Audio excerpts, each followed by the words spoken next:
Hi, everybody. Um, Jen here, and welcome to the channel if you're watching. Let's have a chat.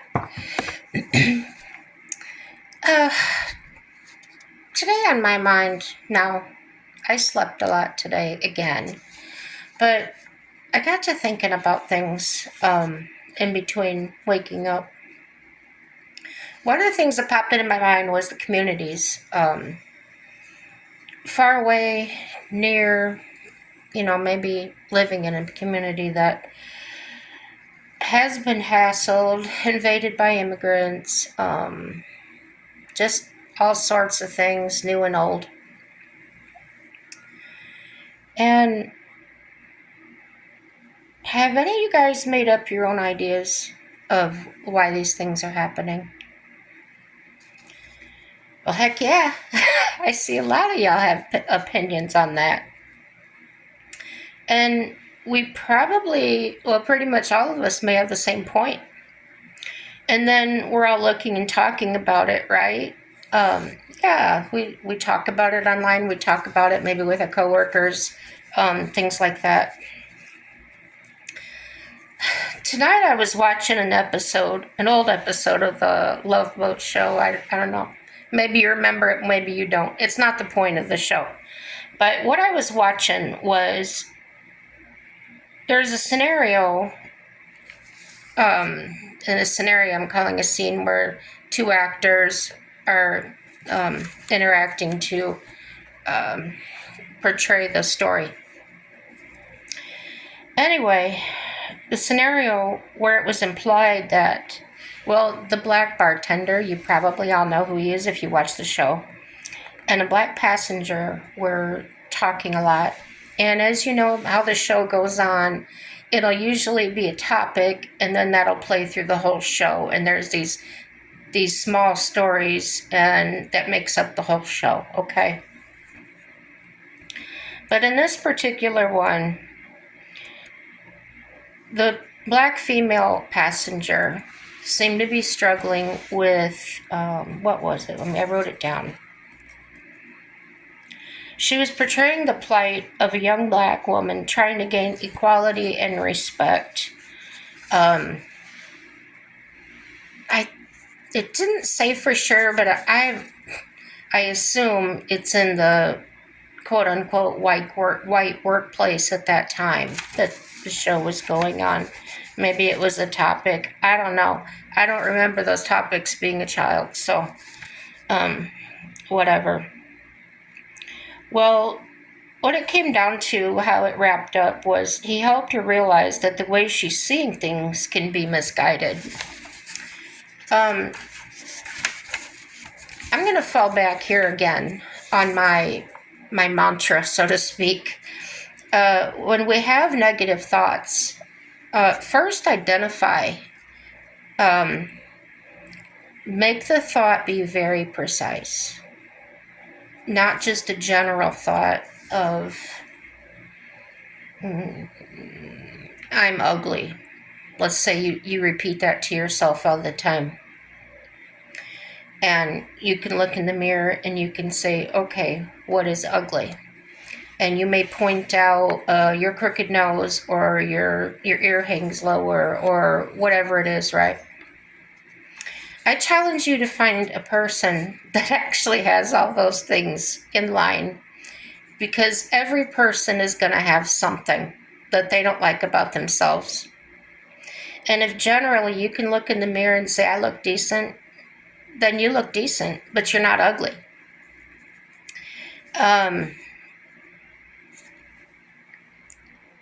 Let me see. Go to the source. Go to the source of where that thought came from.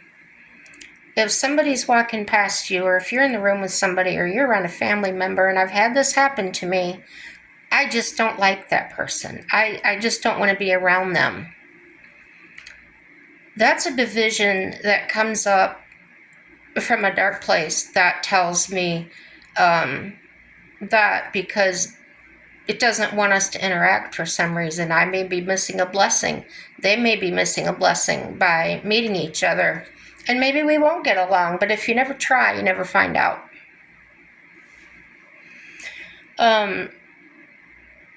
Was it something that was just a random thought? Did the thought just run through your mind and that's all there was to it?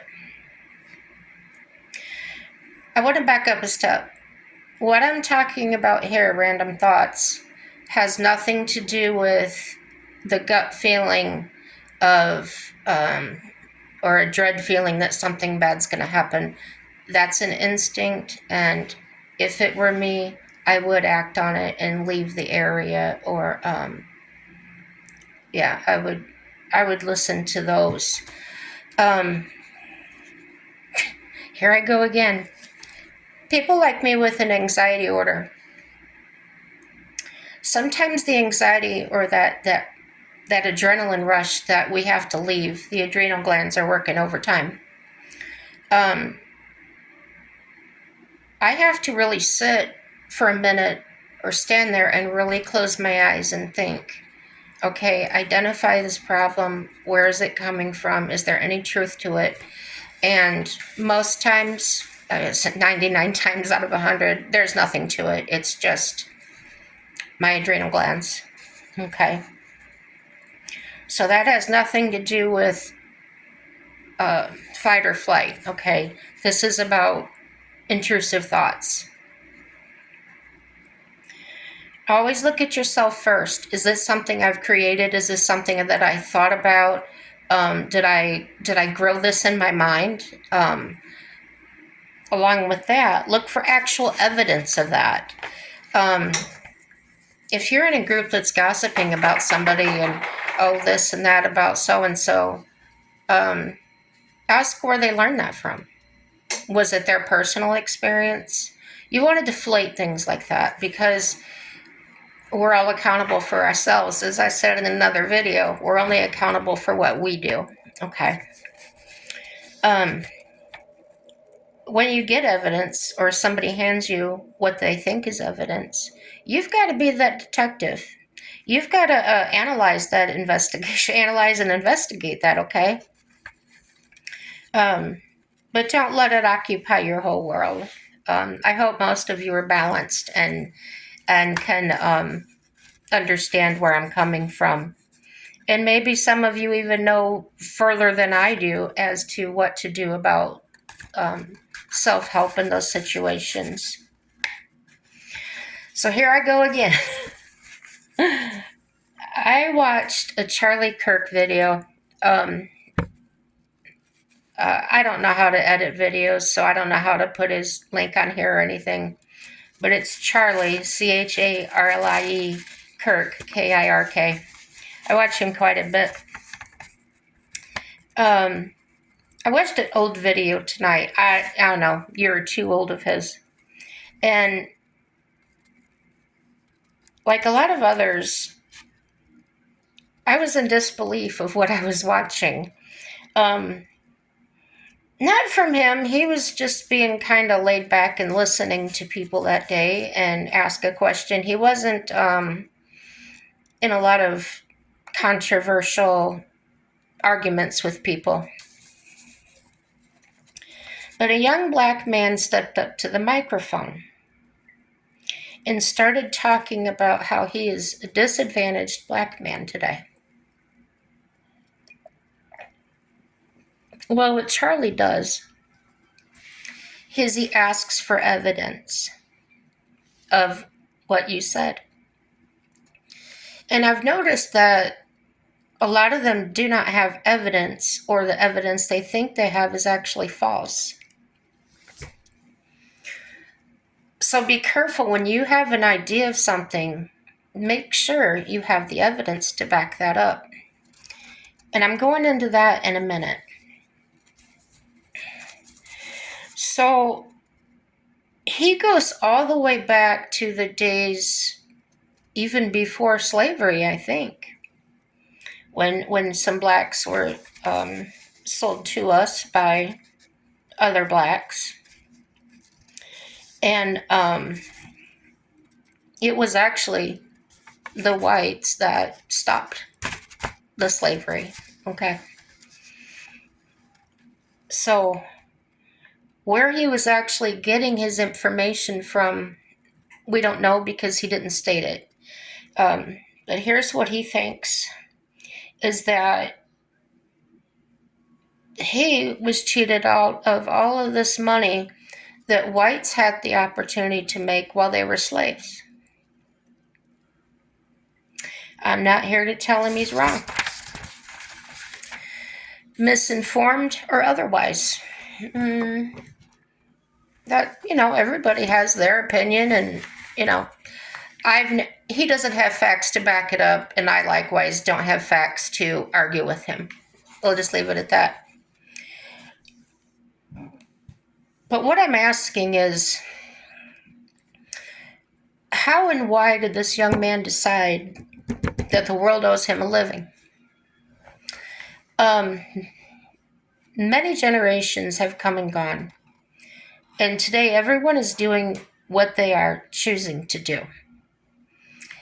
It's not, I have to do this or I have to do that, or, I've seen things, and you may be seeing on TV or whatever, where a spouse might say to another spouse after hitting them, "Look what you made me do." And that's what came to my mind watching that video was this person that's doing the action blaming everybody and saying, "Look what you made me do." What's sad is that seems to be a adopted by many thought today. And it's got to go the cycle. Everything in life is a cycle. And it's going to run its course. And anyway, onto the education factor, speaking of education, because they were at a college. I didn't choose to further my education, as many didn't. We weren't really talked to in school about furthering our education. A lot of us just figured, we're going to be farmers like our parents, or we're going to go do a trade. We're going to go to electrical apprenticeship programs and things like that. And that's what they did. And a lot of us that I grew up with started our own businesses. And, we did. We all worked. We learned trades. We sweat out in factories. We were from all human races. And we didn't disrespect each other for any race. The things they talk about now, sure, they existed then, but they weren't in our minds. And when we were at work, it was about work, and everybody was treated equally as far as the workers went. Now, if they were high ups treating us differently, I don't know. I was too busy to even bother with that. Didn't even think of it. We did, however, make sure everyone pulled their weight. So if there was a white guy sitting on his butt having cigarettes while the line is running, you're out. You're getting reported. Whatever you got to do. And today, if you said that to somebody, no matter what color they were, they would say you were picking on them because of such and such and such. That has been fertilized in people's minds, and it's grown to this huge garden. And other people are taking seedlings from this garden and planting it in their own fertilizer and bringing it up their own way. And every little person it gets passed to gets usually a little alteration to it somewhere. And then before you know it, we're way off course and what everybody's doing. On that note, the work thing, we acted the way we were raised. In other words, we didn't act differently out in public than we kind of did at home. as far as manners, respect, things like that. When we were working, we had our independent thinking. Um, we were also loyal and inclusive. If you saw somebody in the lunchroom sitting all by themselves eating their sandwich, somebody might say to them, "Hey man, you okay?" Or, "You tired?" Nothing intrusive, just an acknowledgement. We see you there. Um,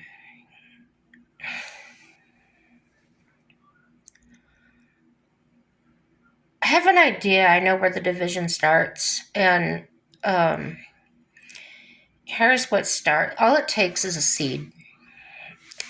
The seed is usually planted by a thought or a perception. Okay, the perception becomes a thought formed from what you see or what you think you see. A bad situation can look totally normal. A good situation could actually be a horrific situation. And at times, you can see it exactly how it is.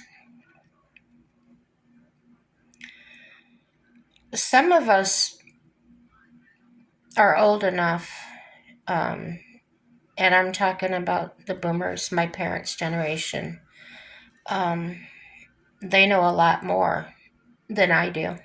They've seen a whole lot more in life than I do. And I respect that and I acknowledge that. And um, I've always cherished elder people. Um, Usually, growing up, my friends were always older than me. Um,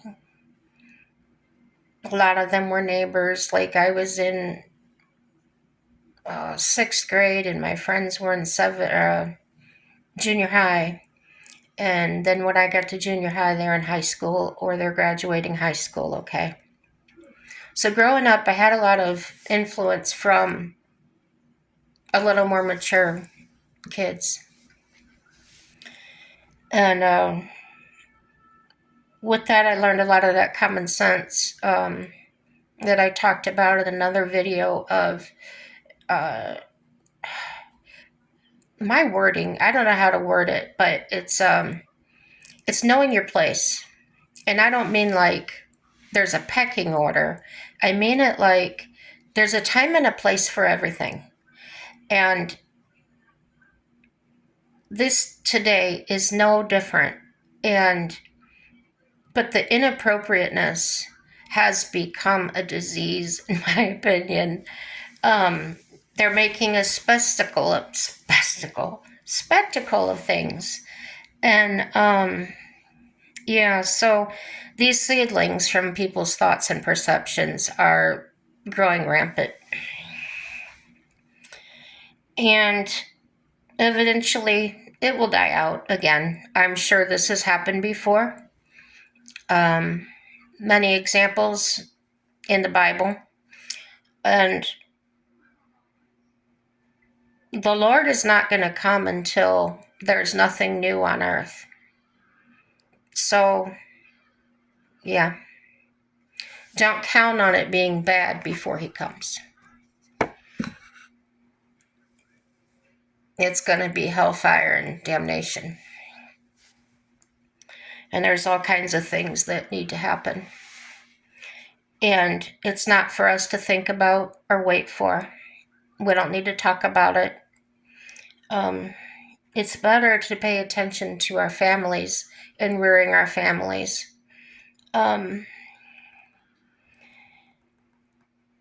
Here's how I see it. Focus on your family.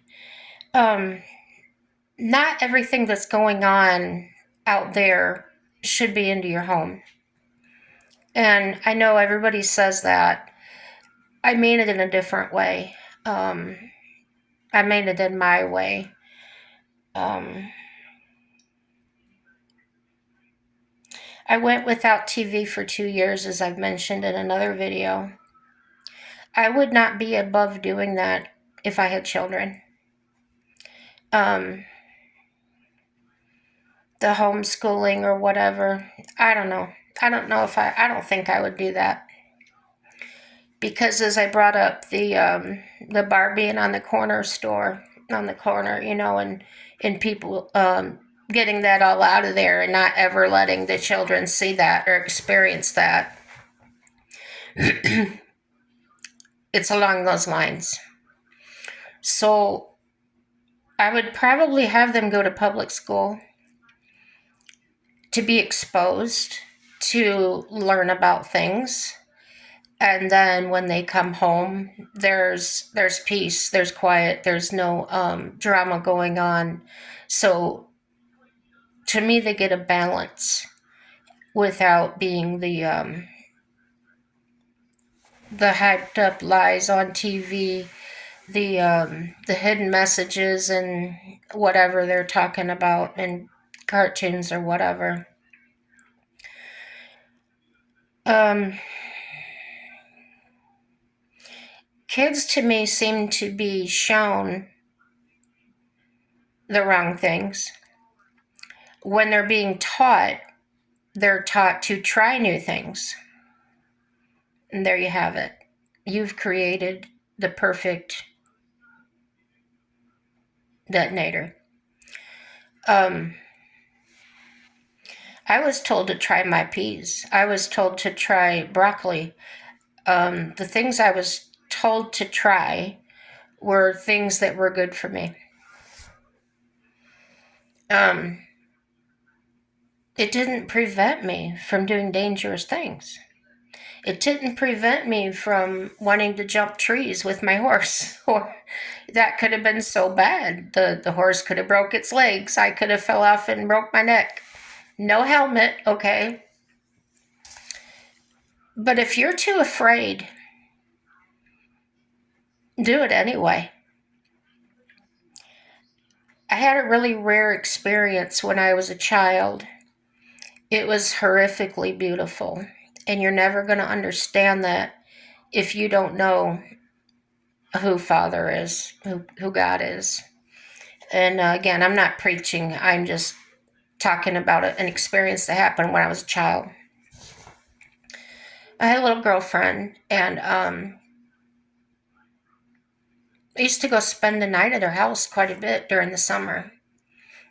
And gosh, we played outside. She had a horse, and she wasn't allowed to ride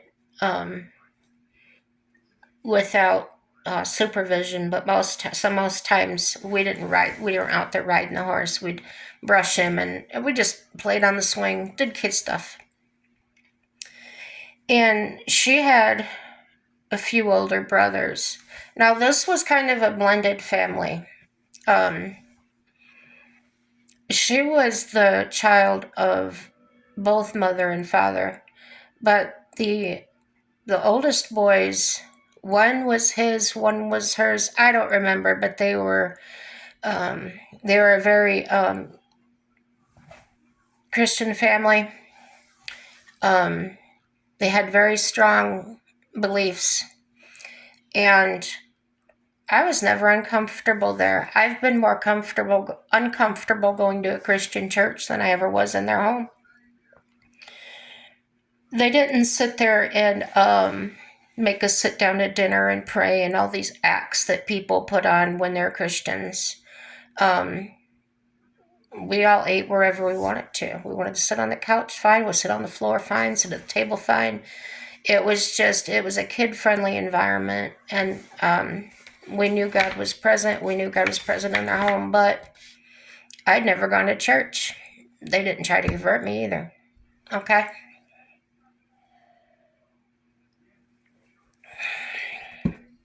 As a child, you don't always realize what you've got until it's gone. But I did realize what I had.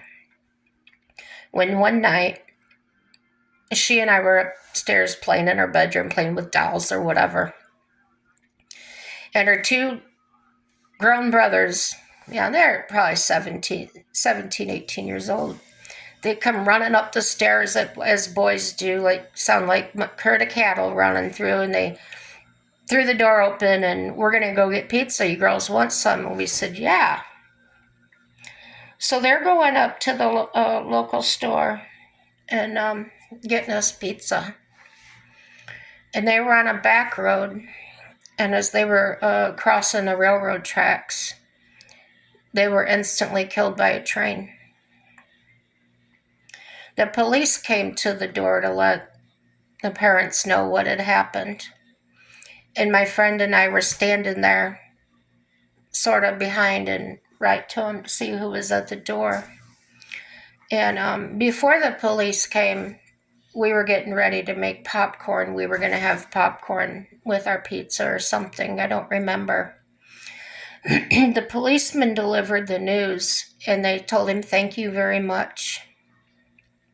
And they both looked at each other, and they held hands, and they walked over to the couch, and they got on their knees, and from under the couch, they pulled out this Bible. I'll bet you was this thick. It was just humongous. And they laid it on the coffee table there, and they opened it up, and they read scriptures to each other for a few minutes, and they said a prayer that was thankful to God. And it wasn't, "Thank you for taking my sons away." It was, "Thank you for," I don't remember how he said it. It was a different kind of way. But what I felt like it meant was he felt his sons were chosen. Okay. "Thank you for choosing them." I think that's what he said. Like I said, they were Christians, and I think I had a really good example of what true Christianity is. And they were portraying it.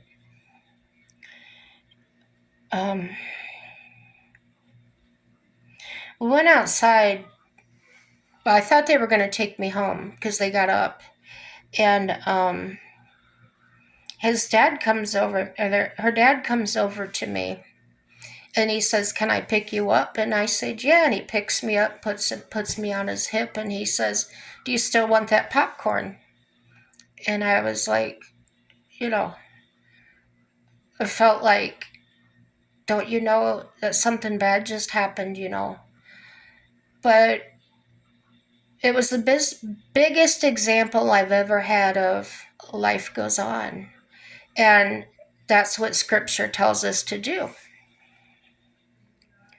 I was just so blown away by that.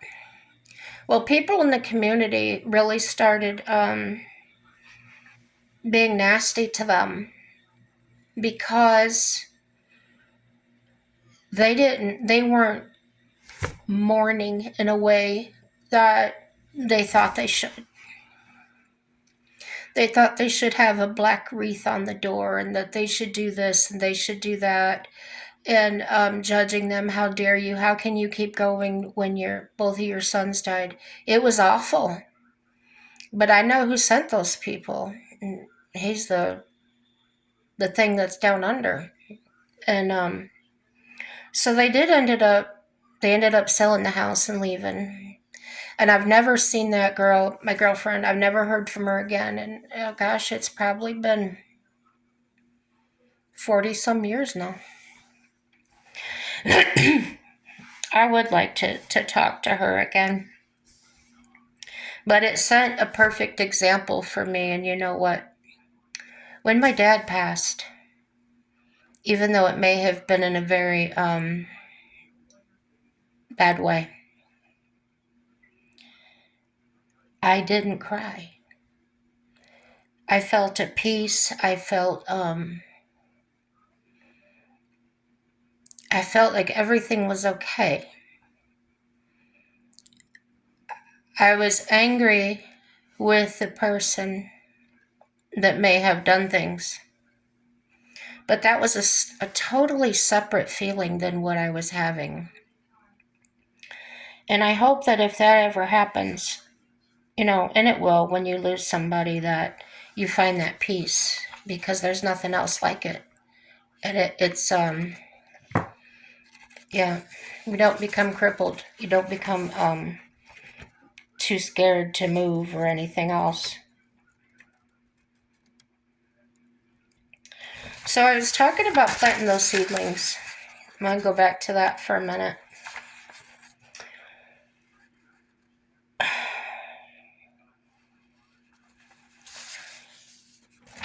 When we, let me see what I wrote. Gives me a good start. Yeah, I said focus on your family. Oh, if we reap what we sow. Okay, so we're gathering all these seeds from other seedlings, I should say. You know what seedlings? They got the little roots and little leaves on them. And you take them home and you dig a hole and you plant it in the dirt and you water it, fertilize it. Okay, that's what I'm referring to as seedlings, ideas, seedlings.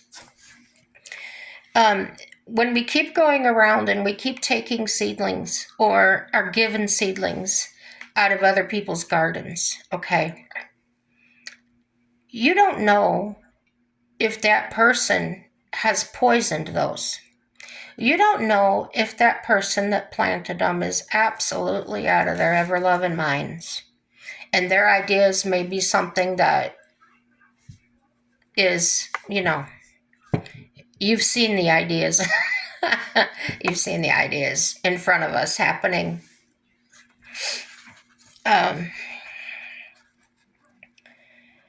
So if somebody hands you a seed, first of all, look at it and say, can I even identify what this is? Where did this seed come from? Where does this, you can ask the person and they can say, oh no, this is the best thing in the world for what you've got, your situation. Believe me, trust me, I've researched it. Okay. When somebody tells me I've researched it, I immediately go into no zone. Not for me. And this is why. I would ask, where did you research this at? Oh, at this college, blah, blah, blah, blah, blah. And this was a professor telling you this, a teacher telling you this, right? Mm-hmm. So did you ask them where they got their information from, their evidence from?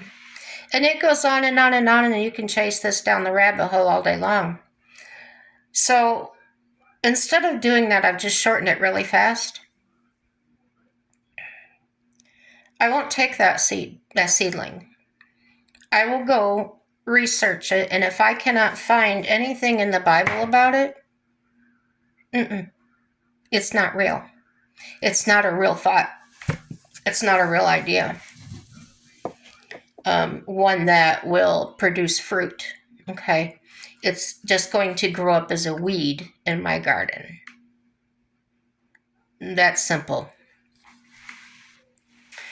If somebody says, read the book, okay, read the book on this seedling. In other words, this idea. Okay. That book's written by a person. And they can state where they got all their research from and they're this and they're that or whatever. It was still interpreted and written by a person. So if people are willing to believe in that stuff, why aren't they reading the Bible? I don't know. So somebody gets the idea and you take it home and you eat it, you plant it, you feed off of it, it takes up space, and it's just a weed growing there. Those are the things we need to analyze. Just take in what's good and what's pure and what's wholesome. You're not going to eliminate it from the world, but we have to teach each other, teach our children how to navigate those things.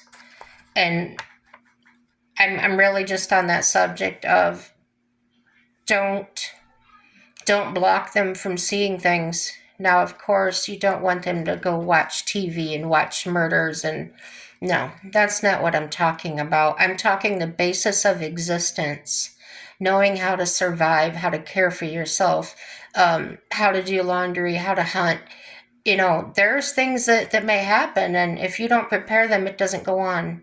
Just like the natives, and when the government took over and so many natives were dispersed and murdered, okay? But they were teaching their children and for generations how to do what they did. And if our society, if our world is only knowing what they learn in colleges from other people, we're going to be dumb. And you can see the evidence of that now. Some really crazy thoughts that people believe they're true. Not to say that, not downing anybody here if you're here. But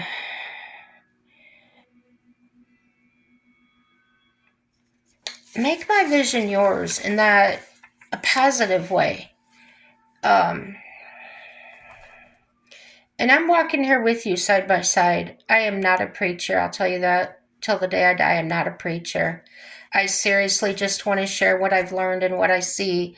And I want everyone to do that because we're all here together and we're here for reasons that we don't need to know about, but we're here. And we need to show that we're here in a productive way.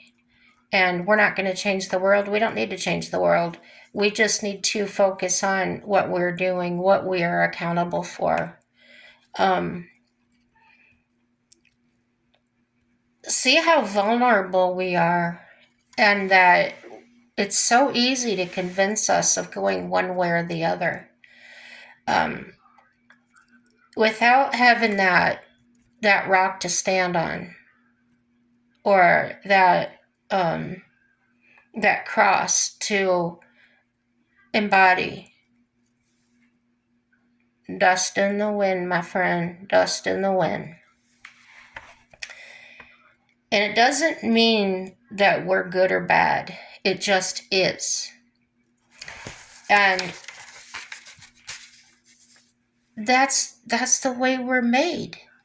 That's the way we're designed. We're not going to be perfect no matter how many laws you make, no matter how many rules you break. It is never, ever, ever going to be right. The only place it's going to be is where we're going when we die.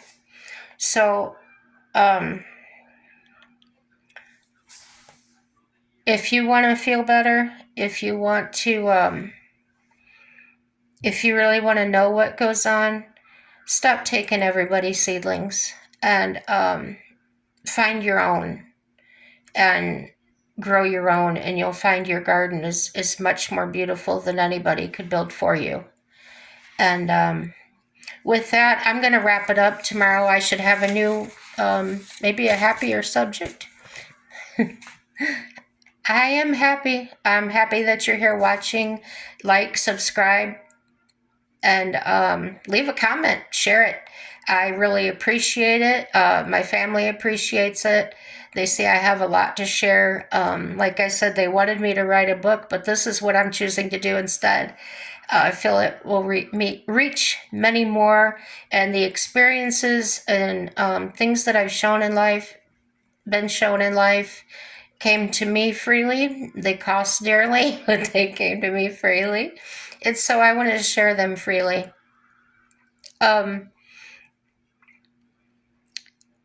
If you're a believer, I say bless you and amen. Have a good night. Happy day. Bye-bye.